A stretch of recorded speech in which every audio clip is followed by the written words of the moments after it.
Police have searched a house on the outskirts of Las Vegas in connection with the killing of the hip-hop star Tupac Shakur more than 25 years ago. For almost 30 years, Tupac's death has been the biggest secret in hip-hop.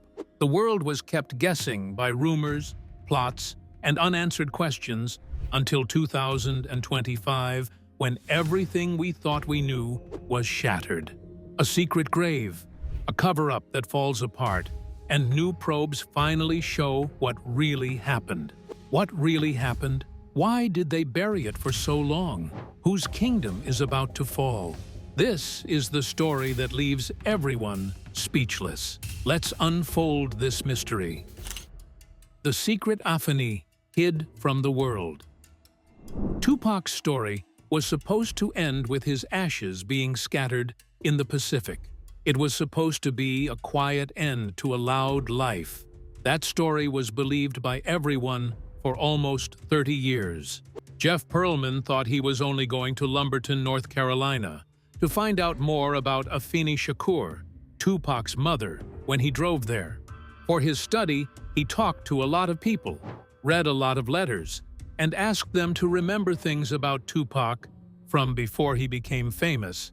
The road to Lumberton, on the other hand, wasn't meant to lead to anything more than background information for a biography. It wasn't supposed to help them find a secret that everyone else had missed. That changed the moment he met Dante Powers, Afeni's cousin, who was watching over her empty land. It wasn't loud, dramatic, or strange around Dante. He was very laid back, almost too laid back. And as he showed Pearlman around, he asked a question that hit her right in the chest.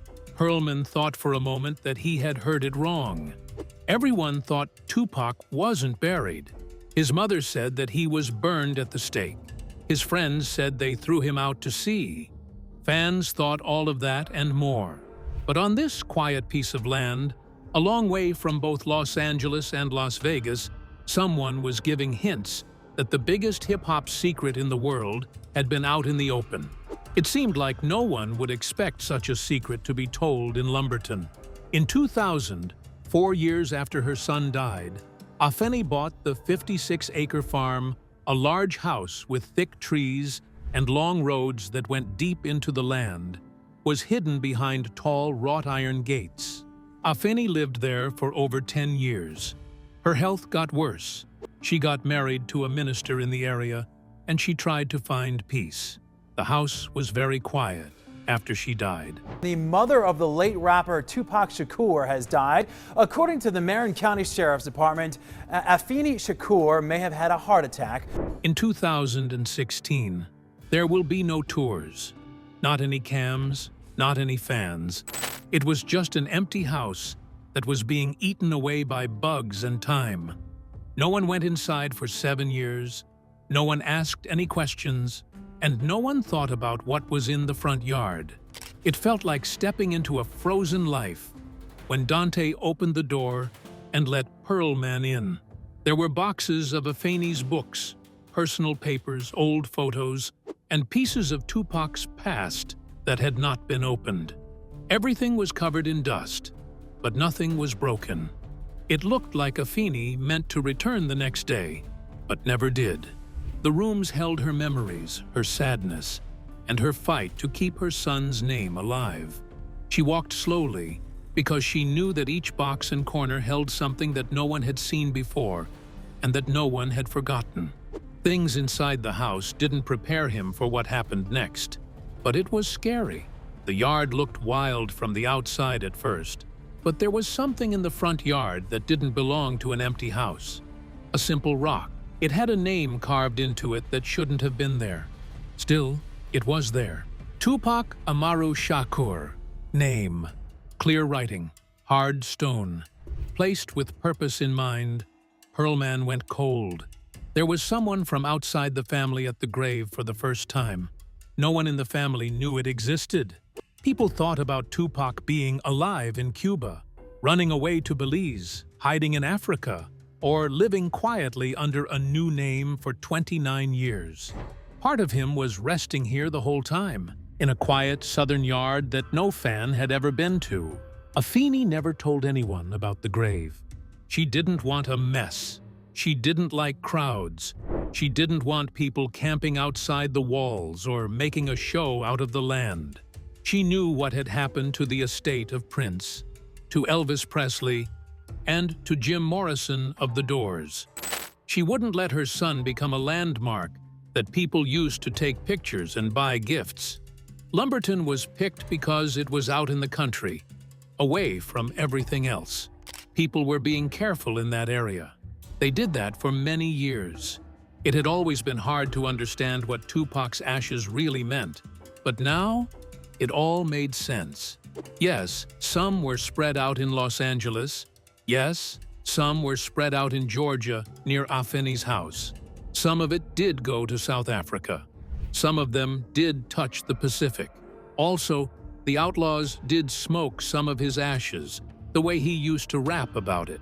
There was some truth in every wild story, but the last piece, the one no one saw coming, was right here on this land. Almost every conspiracy theory was thrown out right away when the grave was found. Tupac probably wasn't living in Cuba if he had a real grave. The government wasn't looking out for him. Fans said they saw him in Malaysia, Africa, and other places, but he wasn't hiding there. The analysis wasn't a lie. The burning wasn't a trick. He hadn't used a secret getaway route to get away. The truth was easy and sad. Tupac Shakur really did die on September 13, 1996, and his mother remembered him in a way that kept him safe, not the public. That question opens the door to the next story. Since the grave wasn't the only secret that needed to be found, it became more and more clear to Pearlman that Tupac's life had never been told in an honest way. His story was formed by his fans, enemies, labels, and stories. The real truth, though, was with the people who knew him best. It would finally blow the secret wide open. Pearlman's investigation. Jeff Pearlman didn't want to change the course of hip-hop history. He made a living by writing about sports. He followed athletes, tracked titles, and looked into locker room drama. He wasn't ready for the moment he chose to leave that world and enter one of the biggest puzzles in music, though. He wasn't just reading a new book. It was a big jump into a life full of myths, inconsistencies, and secrets that had been kept for almost 30 years. He didn't hold back once he made up his mind. He told himself that he wouldn't write another story that was full of old tales. He was willing to go the extra mile to find the truth. That promise became a job for 3 years. As a guy who has devoted the last 3 years of his life to all things Tupac Shakur, I wanted to delve into a story everyone in hip-hop kind of knows, but in a weird way, no one knows. Pearlman went from coast to coast and sat with people who knew Tupac at all stages of his short life. Almost 700 people had talked to him by the end of his study. 700 opinions, memories, and points of view. 700 chances to get to know Tupac better than the well-known pictures and news stories. It turned into the biggest investigation ever into Tupac, but it wasn't by the cops. It was by someone who wanted to know the real Tupac. He found something that changed the whole record. He talked to Sekiwa Mopreme, Tupac's cousins, uncles, aunts, and people who took care of him as a child. A boy who carried the weight of the world before he carried fame was talked about. Their stories were about small flats, quick moves, and a mom who was struggling with addiction while trying to raise a son who had big feelings and even bigger dreams. They told him they knew Tupac before rap came into his life. Teachers who remembered how talented he was saw it in every task he did. Drama teachers said he put on school shows like they were on Broadway. His friends said he could be funny one minute and very sad the next. There was a kid in every story who just wanted to be seen and understood, not scared or worshipped. He talked to co-stars from Juice, Poetic Justice, and Above the Rim, who had seen Tupac go from being kind and gentle to being very angry. People who knew how talented he was, but also knew how quickly he could lose it when he felt cheated. Afeni's son was raised in activism, shaped by revolution, and told to fight for something bigger than himself. According to people who used to be Black Panthers, they told him about the stress of growing up in a movement that expected him to be strong even when he felt weak. He talked to people who lived with Tupac while he was in jail and saw him at his worst and most reflective. Then there were the people who worked on death row and saw him get sucked into a world of gang politics, fear, loyalty, and power plays. One of the most important parts came from Tupac's girlfriend from high school. She gave Pearlman more than 100 letters from Tupac. The letters were full of sadness, poems, dreams, and an honesty that the world had never seen before. These letters became the main part of what we knew about his feelings. They showed a kid who was so desperate for love that he chased it like air, and each turned down hurt him. After all of this, Pearlman made a name for himself that shocked even Tupac's biggest fans. It became more and more clear to him that Tupac was not the one-dimensional, thug-life hero that many people said he was. He wasn't really a gangster. He was a genius who grew up in poverty and insecurity and held on to his feelings like they were fire in his chest. And he kept looking for a place to belong in every group of friends, every crowd, and every connection. He missed his father, whom he barely knew. On the one hand, the world gave him Panther roots, and on the other, it gave him street chaos. He tried to live by both facts until they came together. Pearlman found stories that almost no one else knew. He found the real woman who wrote Brenda's Got a Baby. She had grown up, lived alone, and still had scars from the bad experience that Tupac used to write the song that shook the country. He learned that Tupac had been following a drug lord around while he was working on Juice and taking notes like a student studying a dark world he didn't fully understand. He learned about Janet Jackson's demands behind the scenes and how hard they were on Tupac. Tupac refused to give in to the pressure from Hollywood. He learned about the death of 6-year-old Quiet Walker Teal by accident when Tupac's dropped gun went off. The tragedy haunted him for years and made its way into his songs without his fans even realizing it.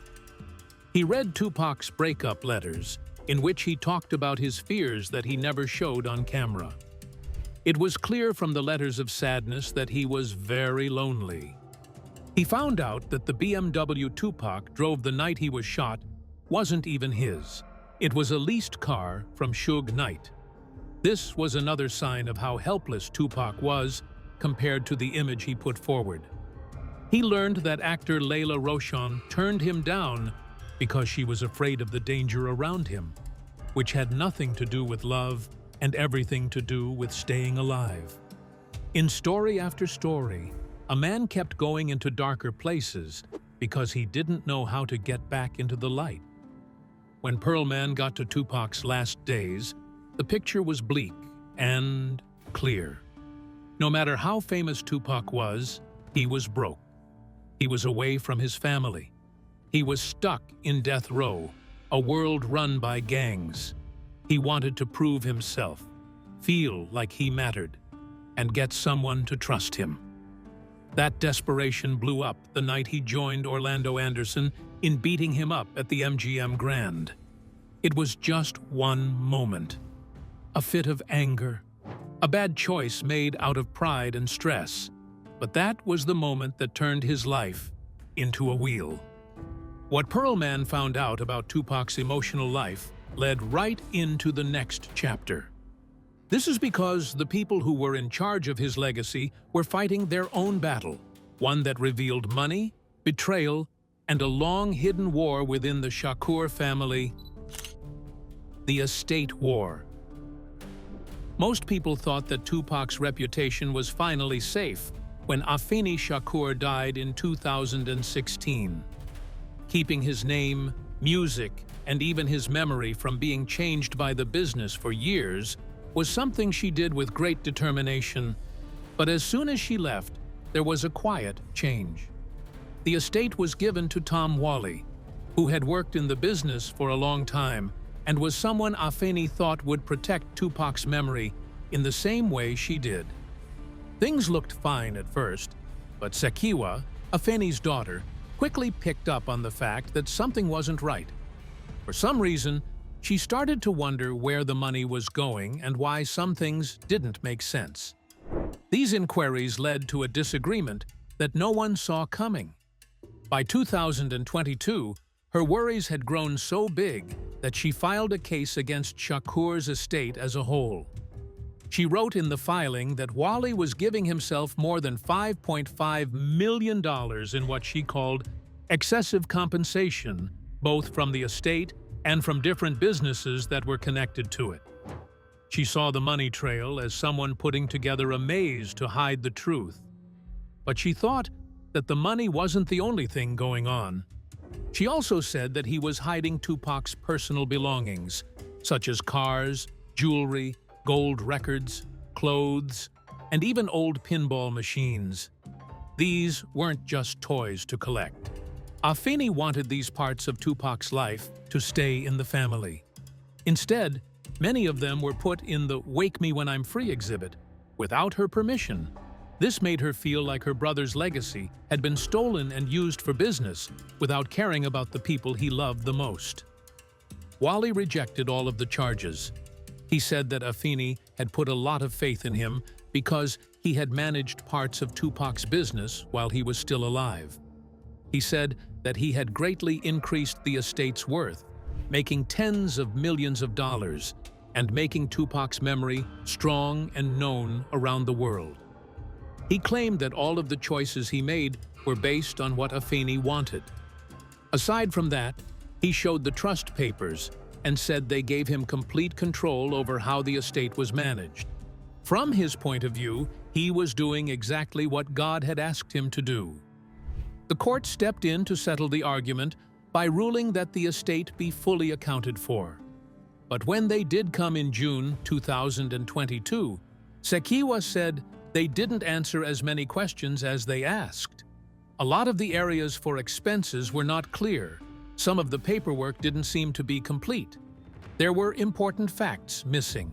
It was important to her that the estate be audited by a third party, so that the full story of how it had been managed since her mother's death could be shown. She wasn't just trying to get power. She was fighting for the truth. There was a lot more at stake in this estate fight than just money.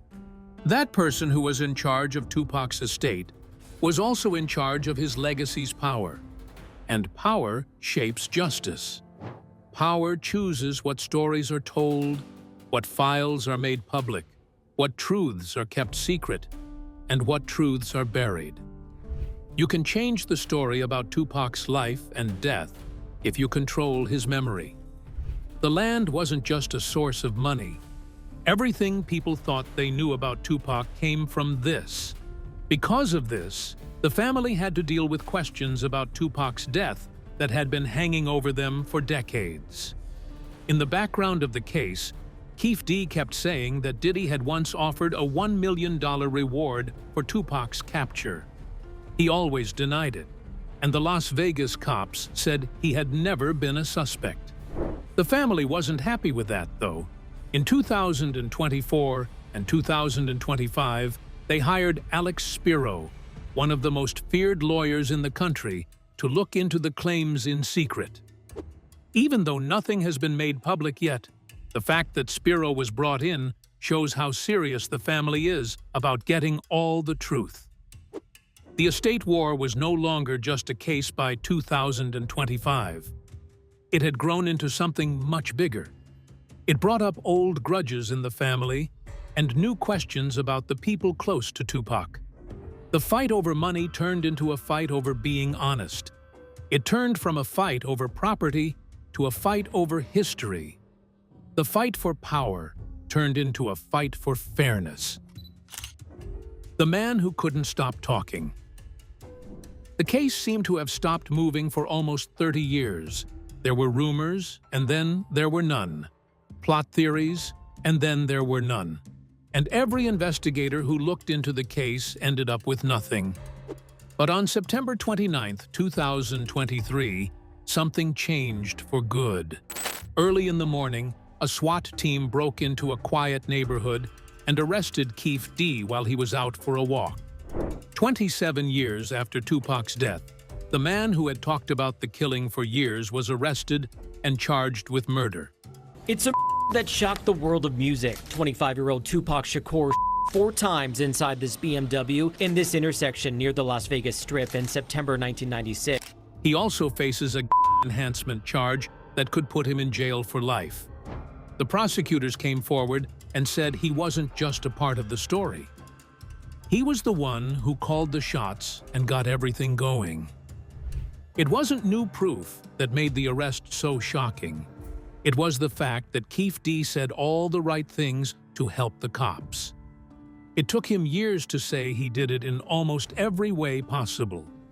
In 2008 and 2009, he met with the FBI and LAPD under a promise to talk.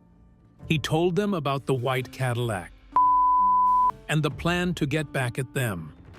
After that, he told his story on TV programs, on YouTube, in podcasts, at club events, and on social media.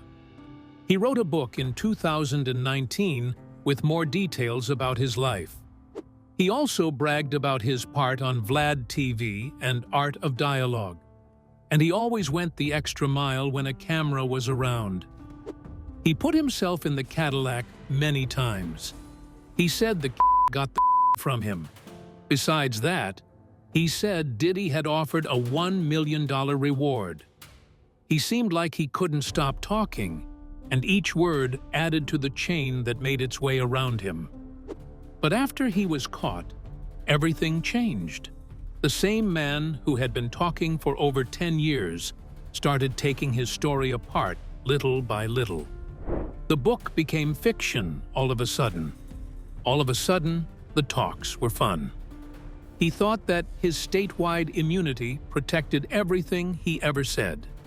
He said he wasn't even in Las Vegas that night, and that 20 to 30 witnesses showed that he was thousands of miles away. He said that his co-author made up scenes. He said the cops changed what he said. It was a complete turn of events that left most people watching the case confused. Then Suge Knight added another twist from his jail cell. He didn't want to speak. He said that the wrong person had been charged. He claimed that Orlando Anderson wasn't the one who shot them. He told them he knew who shot the person, but wouldn't say their name. His words didn't make things better. They made things even worse. In the meantime, investigators worked on their plan. They were going to use every interview, confession, quote from Keefe D's books, video appearance, and public comment he ever made. They said that he broke the deal agreement when he went public, so there was no longer any protection for him. They used current technology to recreate the Cadillac's movements and match his stories with forensic evidence. This made their timeline stronger in ways that investigators couldn't do in the 1990s.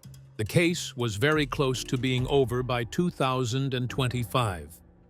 The hearing was set to happen in February 2026. Keefe D was already going to jail for up to 40 months for a fight.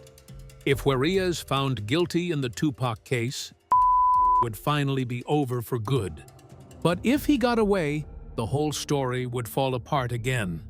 That's why 2025 put Keefe D at the center of everything. Either he finally solved the case, or he took the world through 10 years of false news to get attention and make money. In any case, he was now the key to finding out who killed Tupac. That brings us to the one thing that people still wouldn't give up, the idea that Tupac never really died. This idea was based on such strong conspiracy theories that the grave and the trial weren't enough to stop people from saying it. Why the world could not let Tupac die. People wouldn't accept that Tupac was dead for almost 30 years. People kept making up new stories, ideas, and proof that he lived through the in Las Vegas, even when the facts were clear.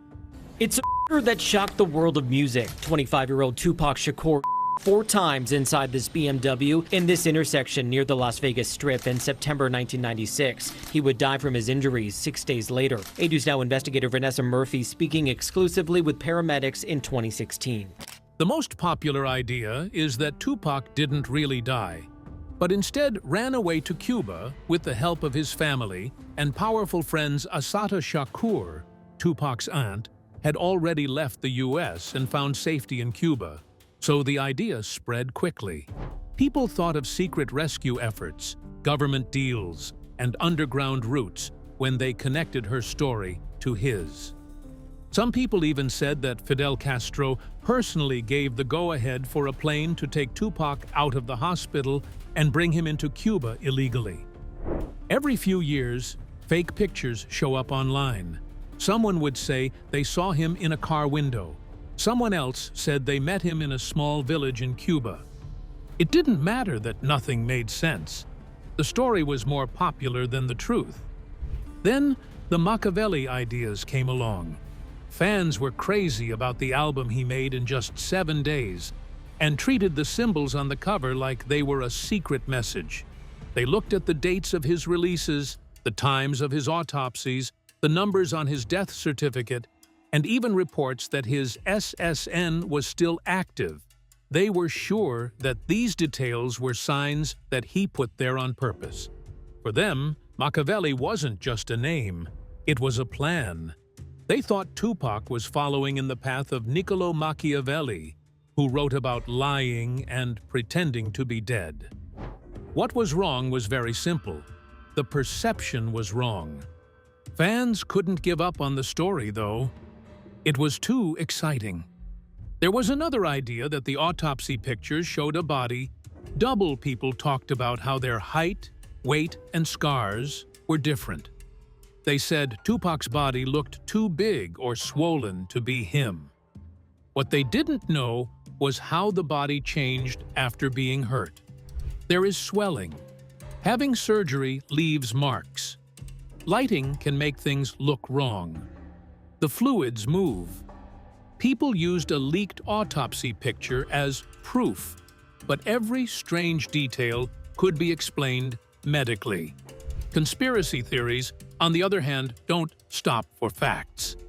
The idea that Tupac smoked his own ashes was even stranger. That idea came from a real event. During a funeral service, his close friends, the Outlaws, smoked some of his ashes because Tupac made fun of it in a song. Fans turned the story on its head and said the ashes were fake, which meant Tupac was still living. They didn't care that his family said he was burned and that the ashes were split up. That whole idea is no longer valid now that there is a secret grave in North Carolina. But none of these ideas stuck around just because they made sense. People didn't believe what they were told, so they were able to stay alive. The cops tried for decades but couldn't figure out who killed the man. I thought the case was buried on purpose. People knew how the FBI went after Black Panthers like Assata and Afeni. They thought back to when Tupac told people not to trust the government. Death Row Records made money off the mystery because it kept people buying Tupac's songs after he died. People wanted a hero who was too important to lose. There had to be a tale in street culture that could not be taken down. That song by Tupac had lines that sounded like predictions, which added fuel to the fire. He talked about coming back to life, hearing voices, and living forever through his message. He wasn't really saying that, but his friends did. That's why the ideas lasted for 30 years. They couldn't live on facts. They lived off feelings. Tupac didn't think of himself as famous. He thought of her as a brother, a boss, and a voice. When people lost him, they thought he was still watching over everything, which helped them feel better. But everything changed in 2025. It was the grave in North Carolina that put an end to the escape ideas. With the trial coming up, the world had to deal with real proof instead of rumors. During the estate war, people learned about documents that were kept secret, items that were lost, and secret financial choices. When the family did their own research, it put more weight on the names that had been brought up over and over again. In Jeff Pearlman's book, the myth was put back into a human story, with parts that had been changed into supernatural events. Tupac's truth is finally clear, but the story isn't over. Like, share, and subscribe for more deep dives, and make sure you click the next video popping up on your screen, because the mystery continues there.